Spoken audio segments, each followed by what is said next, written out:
Bonjour, alors je continue mon cours de physiologie de la reproduction avec cette deuxième vidéo et dans cette vidéo je vais traiter le deuxième volet du plan de mon cours qui est intitulé folliculogénèse ovarienne et son contrôle hormonal.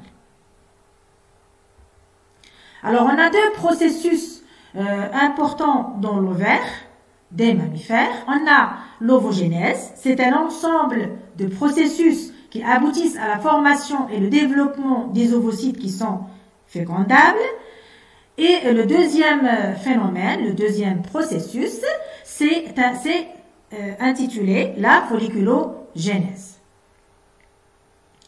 C'est le développement des follicules. Alors, on assiste à un certain nombre de phénomènes dans cette folliculogénèse qui assurent la croissance et la maturation des follicules. Ce sont des processus biologiques ou c'est un processus biologique qui est continu, qui est lent, qui peut aller jusqu'à plusieurs mois et qui est cyclique et très sélectif. Très sélectif dans le sens où la majorité des follicules subissent l'atrésie. Donc ils meurent. On va voir ça à la fin du cours. Je vais vous expliquer le terme atrésie. Alors justement, 99% de ces follicules meurent. La folliculogénèse commence avec le follicule primordial et comprend de nombreuses étapes qui aboutissent à l'ovulation ou à l'atrésie. Les cellules folliculaires exercent des fonctions à la fois trophiques et endocrines, intervenant dans la maturation ovocytaire et l'ovulation. Ici, je présente une coupe histologique de l'ovaire, observée au microscope optique. Alors, c'est ça l'ovaire avec son cortex, et c'est au niveau cortical qu'on va trouver les follicules les plus petits, les follicules primordiaux. Et vers le centre, on a les follicules en maturation, en cours de maturation. Et ici, on a le follicule mûr qui va pouvoir par la suite ovuler. Une fois le follicule ovule, il devient un corps jaune. Il exerce son activité pendant la période lutéale, on va voir ça tout à l'heure. Et à la fin du cycle, il est dégénéré. Donc, il est détruit. C'est la lutéolyse. Et on assiste à un corps jaune dégénéré qu'on peut observer aussi en microscope optique au niveau ovarien. Sur le plan schématique, donc une coupe schématique de l'ovaire pour vous montrer ces choses-là. Alors, on a les follicules, on a dit les follicules primordiaux se trouvent au niveau du cortex ovarien et les follicules qui commencent à devenir plus grands et donc vont par la suite maturer et ovuler par la suite. Donc, ces follicules entrent à l'intérieur pour la cinétique de croissance. On va la voir ici au niveau, plus au niveau de l'intérieur de l'ovaire. Alors, on a différentes catégories de follicules, des follicules primordiaux, les tout petits, les follicules primaires et les follicules secondaires. Alors, ce sont des follicules qui n'ont pas de cavité. Ce sont des follicules qui n'ont pas de cavité. D'accord? Ok? Ce sont donc des follicules nommés non cavitaires. Ils n'ont pas de cavité. Le follicule primordial, le primaire et le secondaire. Alors, les follicules qui commencent à avoir une cavité, ce sont les follicules tertiaires. Et la cavité, on l'appelle l'antre folliculaire. Et donc, ce sont des follicules antraux, d'accord? Des follicules antraux ou aussi nommés cavitaires. D'accord?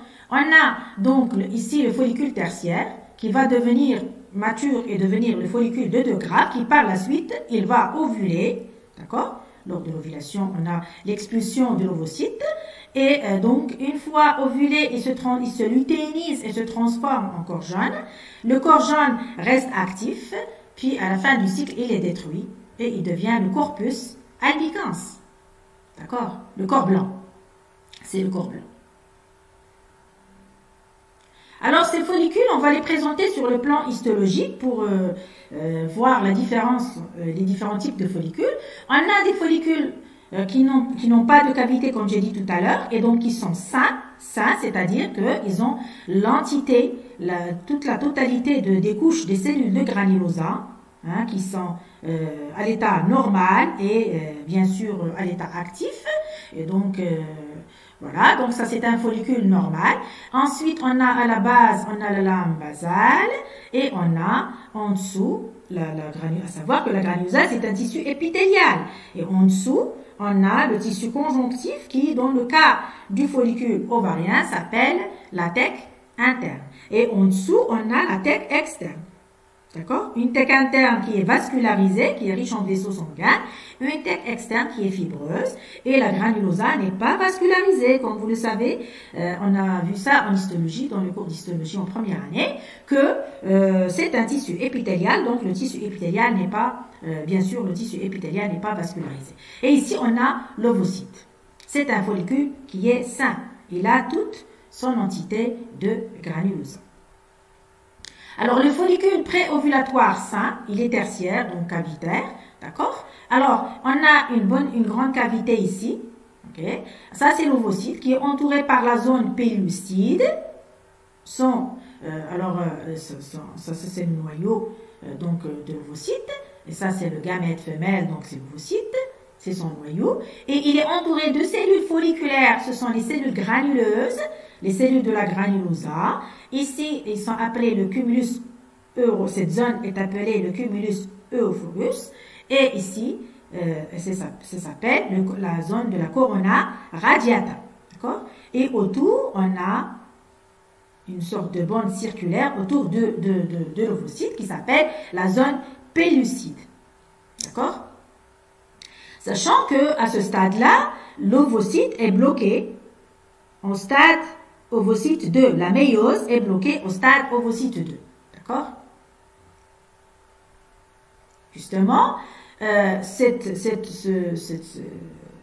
bien sûr, on a au niveau de l'ovogénèse, on va voir ça au niveau de l'ovogénèse. Alors, ici, on représente schématiquement l'ovogénèse et la folliculogénèse. Alors, l'ovogénèse, ici, elle commence, bien sûr, au niveau déjà des gonades femelles, donc à l'état embryonnaire puis fœtal, d'accord? Eh bien, on a à l'état embryonnaire la différenciation sexuelle, les cellules germinales qui vont donner les gonocytes femelles, d'accord? Et ensuite, on obtient les ovogonies. Les ovogonies, ce sont les cellules qui vont s'engager dans la méiose pour donner par la suite les ovules. Alors, on a dans la méiose, comme vous le savez, il y a deux étapes, l'étape de la division réductionnelle et la division équationnelle. D'accord? Eh bien, au niveau de la folliculogénèse, d'accord? Au niveau de la folliculogénèse, jusqu'à la naissance, on a les follicules primordiaux. Donc, on a les follicules tout petits, les follicules primordiaux. D'accord? Et par la suite, on a le développement de ces follicules lors de la vie de la femelle. On va voir ça tout à l'heure au niveau de la folliculogénèse. Alors, et c'est au niveau de la puberté que le follicule mature de 2 graphes va par la suite ovuler suite au pic de LH. Donc, on va voir ça tout à l'heure. Et qui va pouvoir féconder, bien sûr, qui va pouvoir être fécondé par le spermatozoïde lors de la fécondation, bien sûr. Et donc, on assiste à la maturation finale de l'ovocyte 2 en ovule, bien sûr, après le pic de LH, parce que l'ovocyte, c'est-à-dire que le follicule, l'ovocyte dans le follicule pré-ovulatoire reste bloqué au stade ovocyte 2. D'accord, jusqu'au pic de LH où ce blocage est levé lors de l'ovulation. Voilà. Alors, on va voir 2 types de folliculogénèse. Une folliculogénèse qui se passe chez la femme, donc les folliculogénèses humaines, et chez une espèce de mammifère domestique, la vache. D'accord? Alors, chez la femme, regardez. Donc, on parle de folliculogénèse, donc un développement folliculaire. Regardez, dans ce développement folliculaire, on a la croissance, 2 types de croissance. Une croissance initiale, ici une croissance initiale avec une croissance basale qui continue, c'est toujours la croissance initiale. Et ici, à partir de là, on a la croissance terminale. La croissance terminale, elle débute quand? Elle débute au début du cycle. Regardez, ici 14 jours, ça correspond à la phase du développement folliculaire, la phase folliculaire dans le cycle de la femme, d'accord? Et ici, on va assister à l'ovulation. Donc, la première moitié du cycle, c'est 14 jours. Et on a la croissance terminale. Qu'est-ce qui se passe dans cette croissance terminale? On a un certain nombre de follicules qui sont recrutés, c'est-à-dire engagés dans une croissance terminale. D'accord? Un follicule parmi ces follicules-là, il est sélectionné. Quand il atteint un stade de développement au niveau du diamètre, donc de 10 mm, et les autres follicules, qu'est-ce qu'ils vont faire? Ils vont subir l'atrésie, ils vont mourir. Et c'est lui qui est sélectionné pour par la suite maturer et devenir pré-ovulatoire de 2 grammes et donc ovuler. D'accord? Et donc, on assiste à 3 phénomènes, le recrutement, la sélection et la dominance. Et donc, pendant cette phase folliculaire, et ça correspond à la croissance terminale des follicules. D'accord? Alors, ces follicules-là, bien sûr, ils présentent une cavité. Donc, c'est le follicule tertiaire qui est engagé dans cette croissance terminale. D'accord? Il a une cavité et à ce stade, il a une taille de 2 à 5 mm. D'accord? Chez l'humain. Avant ça, on assiste à la croissance initiale. Regardez, ça, c'est les cycles. Et regardez la croissance initiale, elle peut durer plusieurs mois. Plusieurs mois. Regardez, pour le développement du stade du follicule secondaire au follicule qui n'a pas de cavité, au follicule cavitaire, ça prend plus que 2 mois. Alors, 2 mois et 11 jours. 71 jours. D'accord?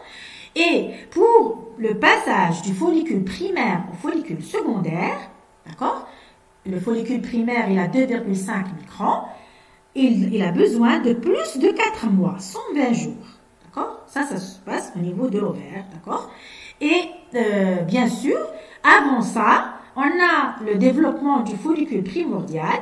Alors, le recrutement, quels sont les follicules qui sont recrutés pour s'engager dans une croissance initiale? Eh bien, la période n'est pas connue. D'accord? Ça peut être c'est-à-dire beaucoup plus long que 4 mois, hein, plusieurs mois, on ne le sait pas chez l'humain. D'accord? Alors, le nombre de jours est inconnu. Le nombre de jours est inconnu pour le développement de ces follicules qui vont par la suite être engagés et devenir primaires, d'accord? Du stade primordial au stade primaire, cette durée-là n'est pas connue. Le développement du stade primordial au stade primaire. Alors, juste à partir du stade primaire jusqu'au stade cavitaire qui va s'engager dans le cycle, eh bien, c'est une durée de presque 200 jours. Voilà.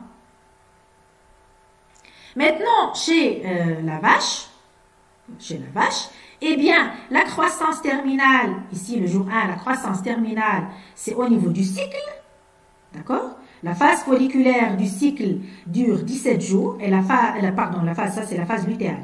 La phase lutéale du cycle dure 17 jours, et à la fin de la phase lutéale, on a l'ovulation, à la fin de la phase lutéale, et qui correspond justement au développement folliculaire. On va voir ça tout à l'heure, au développement folliculaire. Alors la phase lutéale, elle dure 17 jours, et la phase folliculaire, elle dure 3 à 4 jours.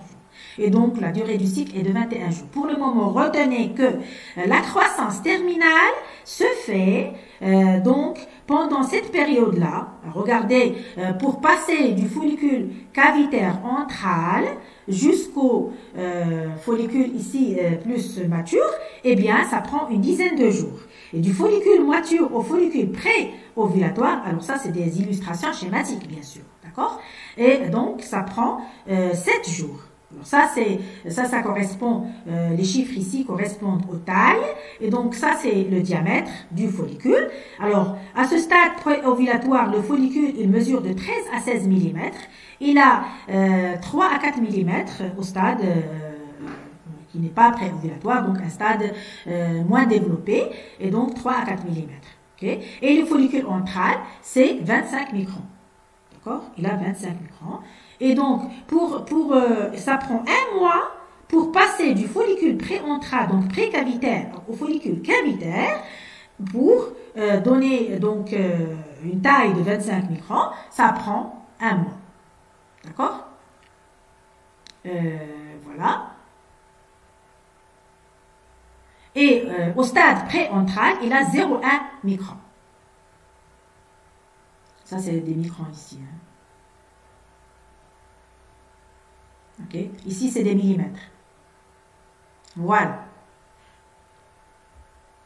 Alors maintenant, qu'est-ce qui détermine ou qu'est-ce qui contrôle ce passage de la croissance initiale à la croissance terminale et ce développement folliculaire, il est géré par les hormones. Alors on va voir ça sur cette image.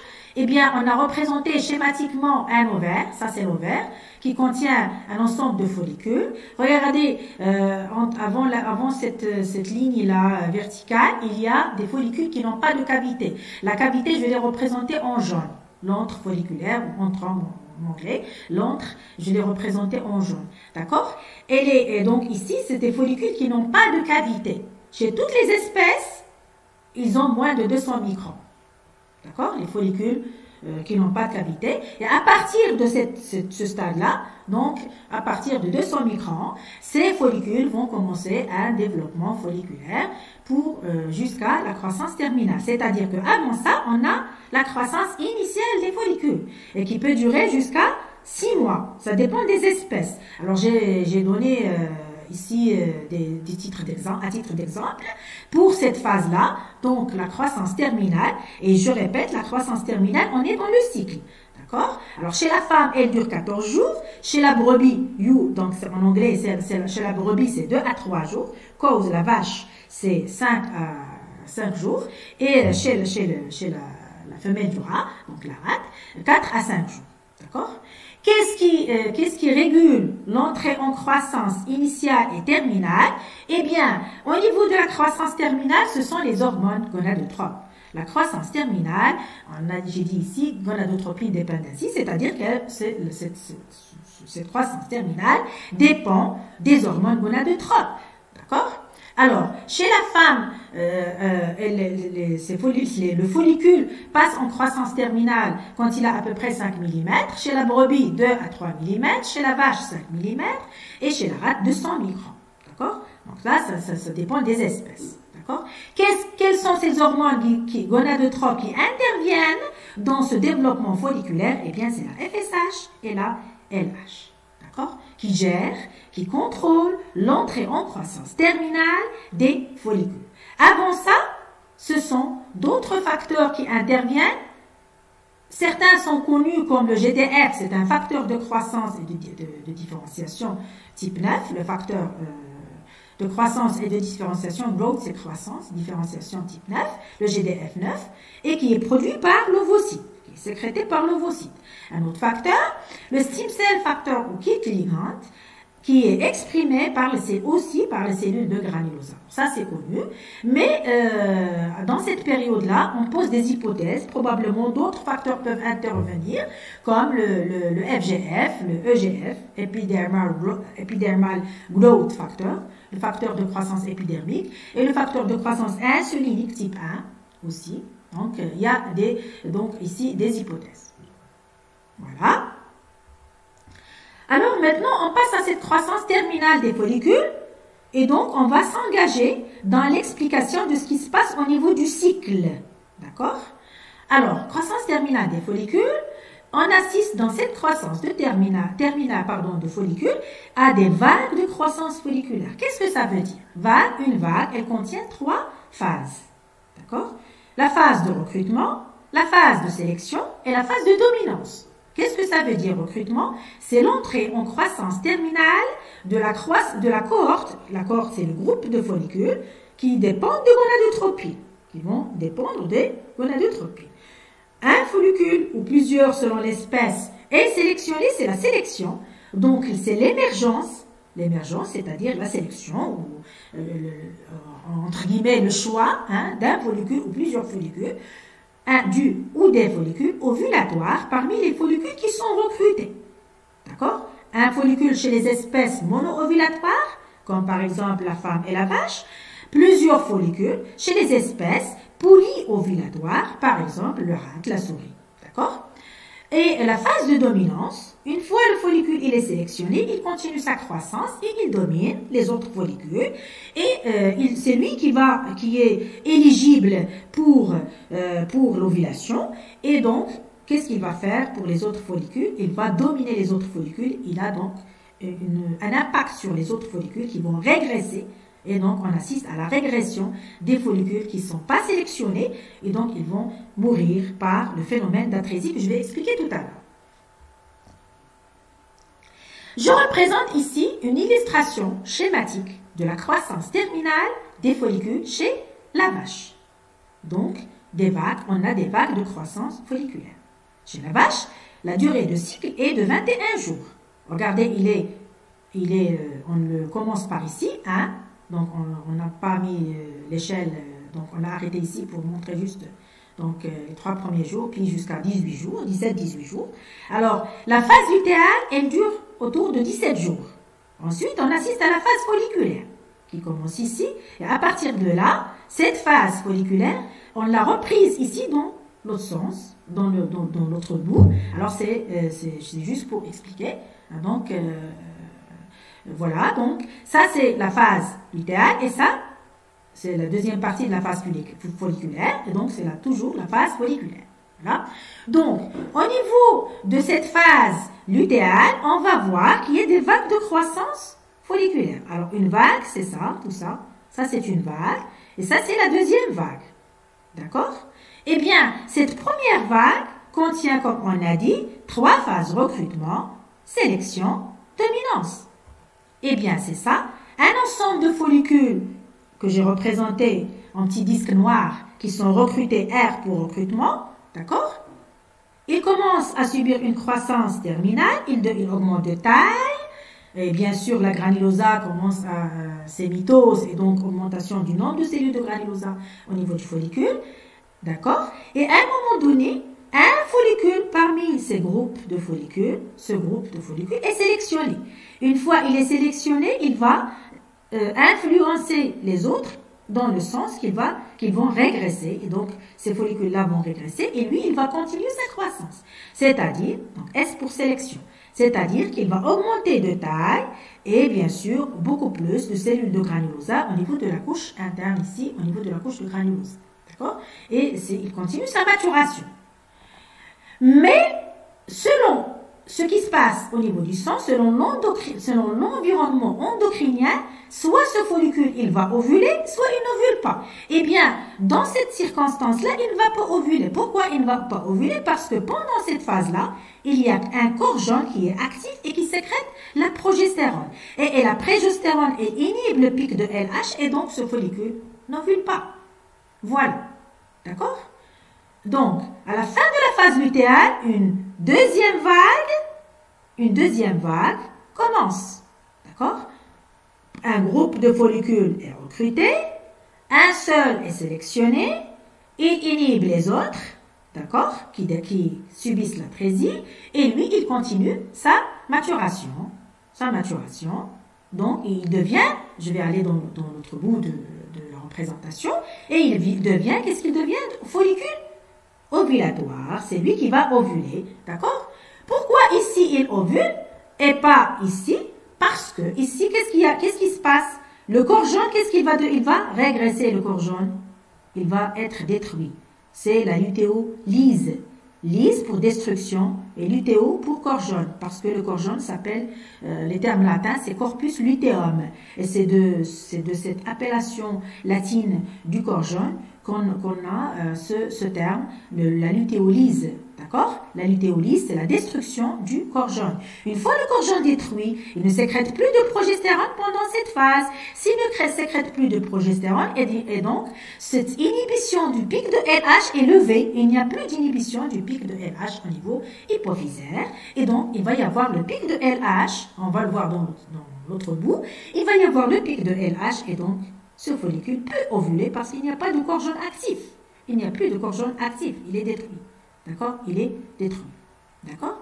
Et donc, ce follicule va ovuler.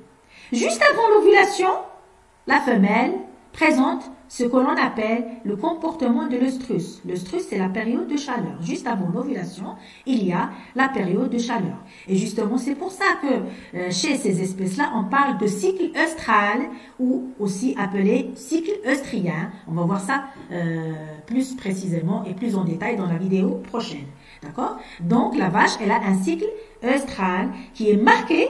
Qu'est-ce qui marque ce cycle? C'est l'apparition de périodes de chaleur juste avant l'ovulation. Alors que dans le cas de la femme, alors j'ai pas encore représenté le cycle de la femme, dans le cas de la femme, il y a le cycle, il est marqué au milieu il est marqué au milieu par l'ovulation sur le plan physiologique, mais on ne le voit pas. Mais qu'est-ce qu'on voit? À la fin du cycle, au 28e jour du cycle, en général, il y a les menstruations, c'est la destruction de l'endomètre utérin qui aboutit au saignement vaginal. D'accord? Alors, justement, cette menstruation n'existe que chez la famille des primates, dans la classification. Quelle est la famille des primates? C'est la femme et les singes, les femelles de singes. D'accord? Et toutes les autres espèces, la majorité des autres espèces, qu'est-ce qu'elles ont? Un cycle œstral qui est marqué par le strus qui précède l'ovulation. On représente de façon schématique cette vague de croissance folliculaire. Alors regardez ici, on mesure les tailles des follicules et la durée de la vague folliculaire, ici. Alors, le nombre de follicules qui sont recrutés, de 8 à 40, chez la vache. Donc ici, on a le recrutement. Ça prend 2 à 3 jours pour le développement de ces follicules recrutés, donc leur croissance, leur augmentation de taille.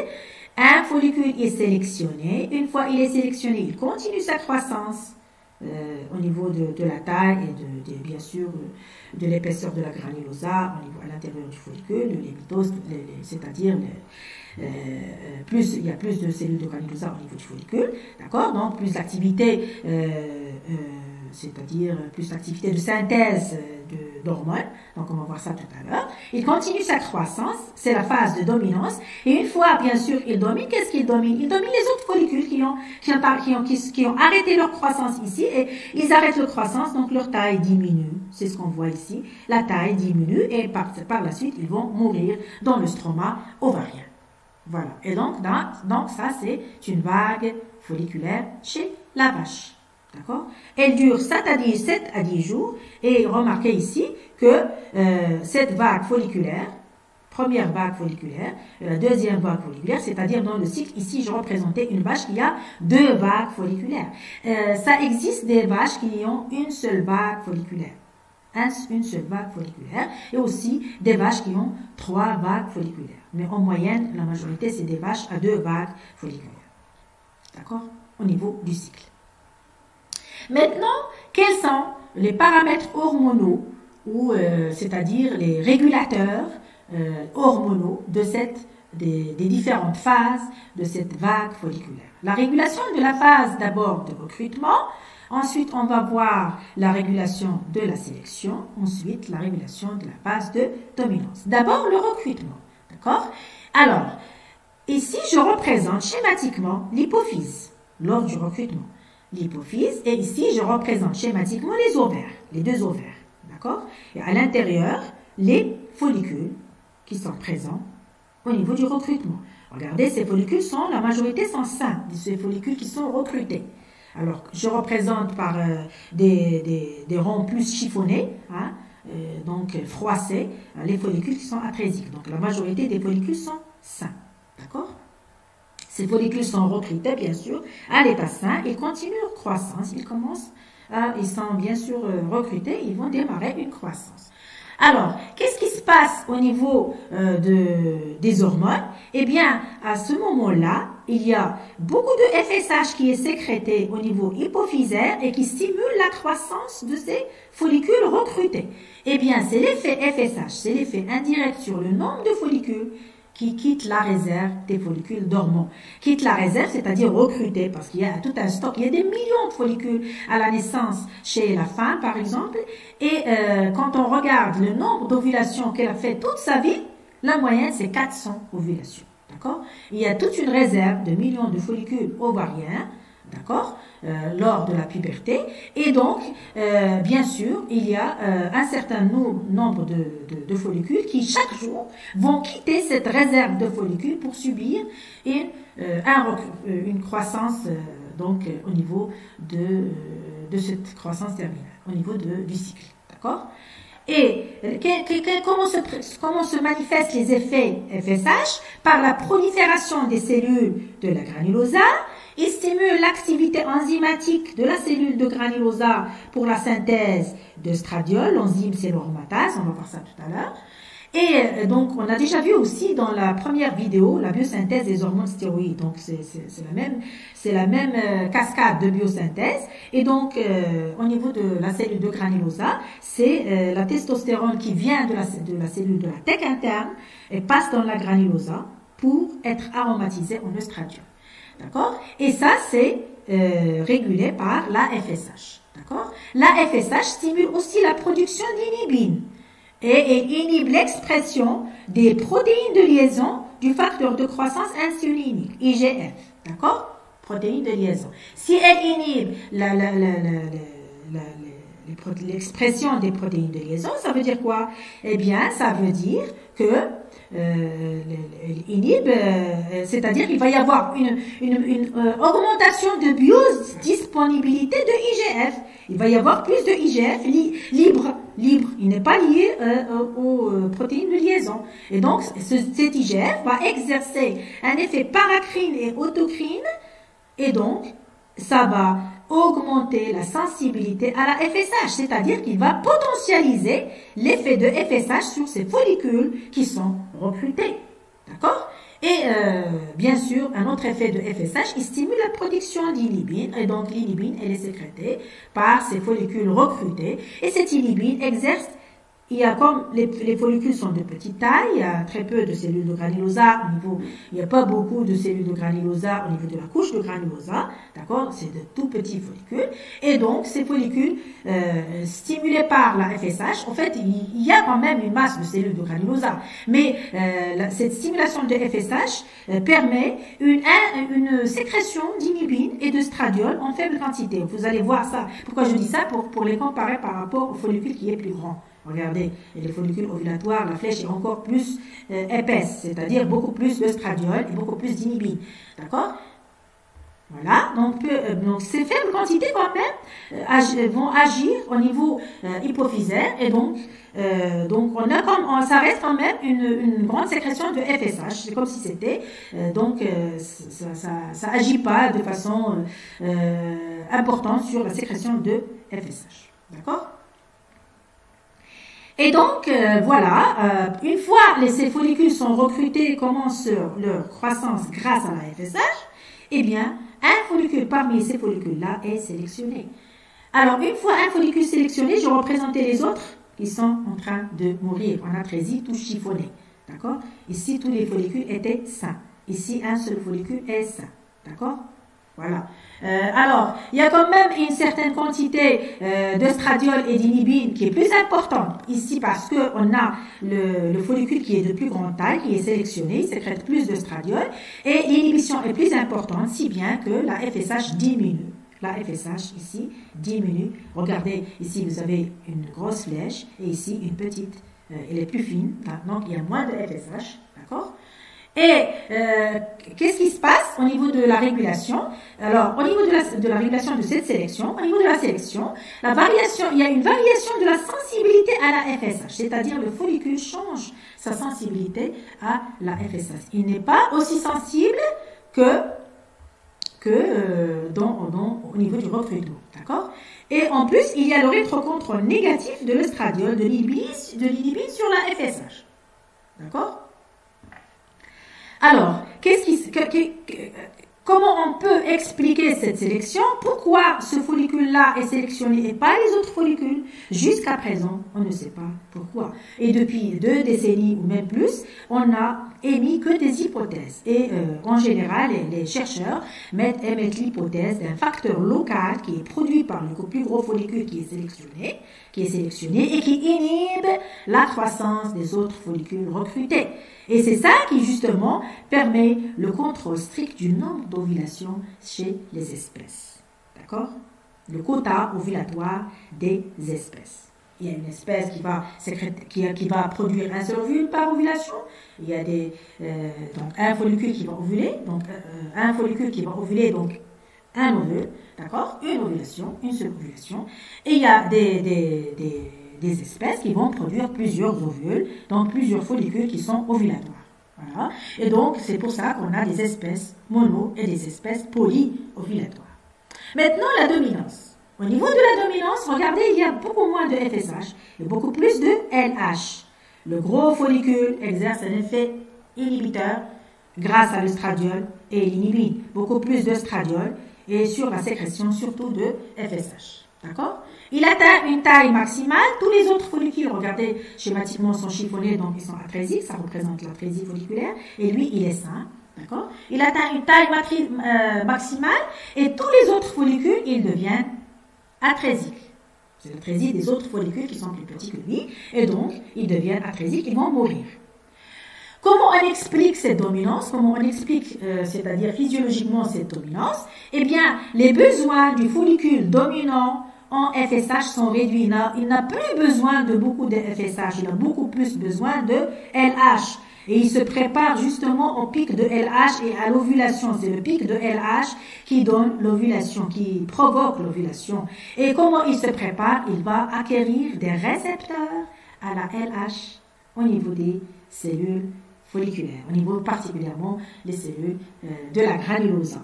Les cellules de la tête interne, ils contiennent des récepteurs, même au stade plus petit, ils contiennent des récepteurs à la LH. Mais les cellules de granulosa ne contiennent pas les récepteurs à la LH, ils contiennent les récepteurs à la FSH. Et donc, au stade préovulatoire, au stade de la dominance, en plus des récepteurs à la FSH au niveau de la cellule de granulosa, il contient des récepteurs à la LH. Il développe des récepteurs à la LH. En plus, une autre explication, c'est l'augmentation de la vascularisation, particulièrement chez les primates, donc la famille des primates chez la femme et les singes, les femelles de singes, et donc augmentation du flux sanguin au niveau ovarien. D'accord? Et en plus, il y a la production élevée d'inhibine. Tout ça, donc l'inhibine et l'estradiol inhibent la sécrétion de FSH. D'autres paramètres de contrôle au niveau de la dominance, c'est que chez le follicule dominant, il y a une augmentation de biodisponibilité du facteur de croissance insulinique, l'IGF-1. C'est dû à quoi? C'est dû à la diminution de la liaison de ce facteur insulinique, facteur de croissance insulinique, aux protéines de liaison, binding protein, aux protéines de liaison. D'accord? Pourquoi il y a beaucoup moins de liaison à ces protéines? Parce qu'il y a des enzymes, les protéases. Qu'est-ce qu'elles font ces protéases? Eh bien, les protéases, ils vont détruire les protéines de liaison. D'accord? Et donc, il n'y a plus de liaison de ces protéines de liaison, IGF-BP. Si les protéines de liaison sont détruites par les protéases, eh bien, cette voie-là d'inhibition de l'IGF-1 est levée parce que c'est-à-dire que une fois s'il n'y a pas de protéase, la protéine de liaison va lier donc le facteur de croissance et donc il va inactiver le facteur de croissance parce que le facteur de croissance pour fonctionner, pour être actif, il faut qu'il soit libre. D'accord? Il faut qu'il soit libre. OK? Et donc voilà. Et bien sûr, l'IGF-1, il est sécrété par les cellules de la tête interne. IGF-1, IGF-2, il y a IGF-1, IGF-2, surtout on parle de IGF-1, donc il est sécrété par la tête interne, les cellules de la tête interne. Et ça, c'est la granulosa, j'ai représenté schématiquement le follicule, la tête interne, d'accord?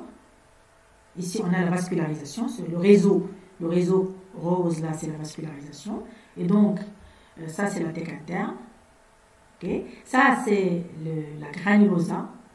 Et ça, c'est la cavité du follicule. C'est une représentation schématique. Bien sûr, ici, on a l'ovocyte. D'accord? Au niveau de la cavité du follicule.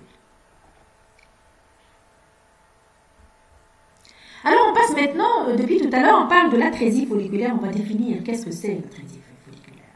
Eh bien, l'atrésie folliculaire, c'est le devenir naturel de la majorité des follicules. La majorité des follicules. 99,9% des follicules meurent par atrésie. D'accord? C'est une mort par atrésie folliculaire. Et c'est une mort qui se manifeste par une apoptose. C'est une dégénérescence. C'est une apoptose qui est programmée par les gènes. D'accord? Le terme, vous le connaissez très bien. D'accord? Elle est maximale lors de la naissance et pendant la puberté. Et donc, on assiste à la mort à quel niveau? La mort d'abord des cellules de granulosa du follicule, puis la mort de l'ovocyte, puis la mort ovocitaire. Donc, et aussi, il y a l'altération de la tête interne. Alors, une fois le follicule subit ces phénomènes-là, il finit par mourir et disparaître dans le stroma ovarien.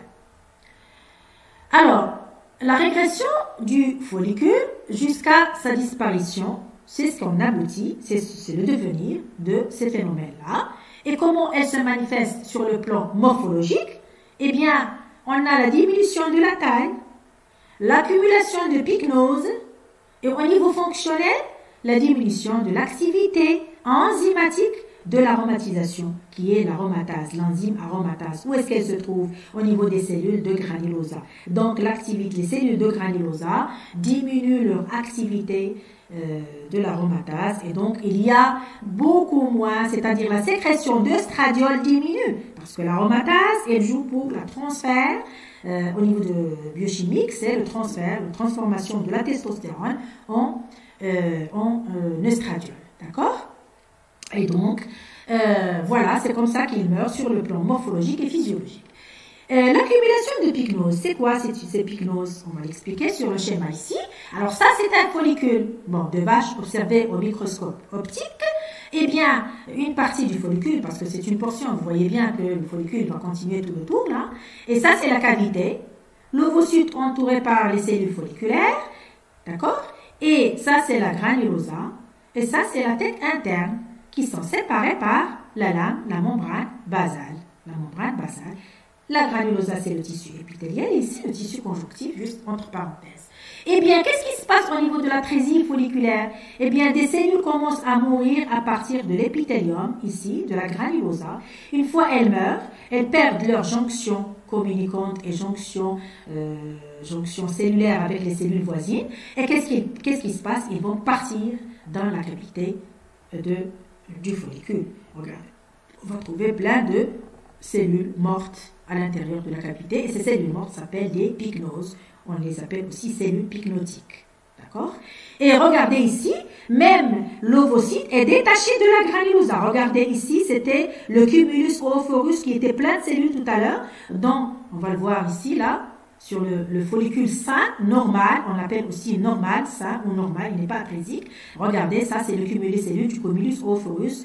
Eh bien, ils vont aussi mourir et disparaître, et donc l'ovocyte va se trouver tout seul, c'est-à-dire tout seul, je veux dire, qui se trouve au niveau de la cavité, détaché des cellules de la granulosa. Eh bien, s'il est détaché, vous comprenez bien qu'il va mourir. C'est clair qu'il va mourir. Pourquoi il va mourir aussi bien les cellules qui sont détachées ici? Parce que tout simplement, il était dans la granulosa. La granulosa n'est même pas vascularisée, et c'était l'approvisionnement en tous les nutriments, l'oxygène, tout ça, tous les ingrédients nécessaires, ingrédients entre guillemets nécessaires pour la survie cellulaire, qui parviennent normalement par les vaisseaux sanguins qui sont au niveau de la tête, eh bien, n'arrivent plus. Voilà, tout simplement. Ils n'arrivent plus. Les cellules sont détachées de cette couche de cellules, et l'ovocyte aussi, et donc, ils vont mourir. Et petit à petit, les cellules se détachent jusqu'à disparition de la granulosa et altération de la tête interne, et bien sûr la mort du follicule. Ça, c'est le follicule, comparativement au follicule normal qui a sa granulosa bien intègre, aucune cellule détachée dans la cavité, le ovocyte bien protégé avec les cellules folliculaires autour, et qui continue les cellules de granulosa au niveau du cumulus oophorus, et voilà, donc ça c'est un follicule sain comparé au follicule atrésique. Voilà, donc avec ce dernier message, je termine cette vidéo, et je vous remercie.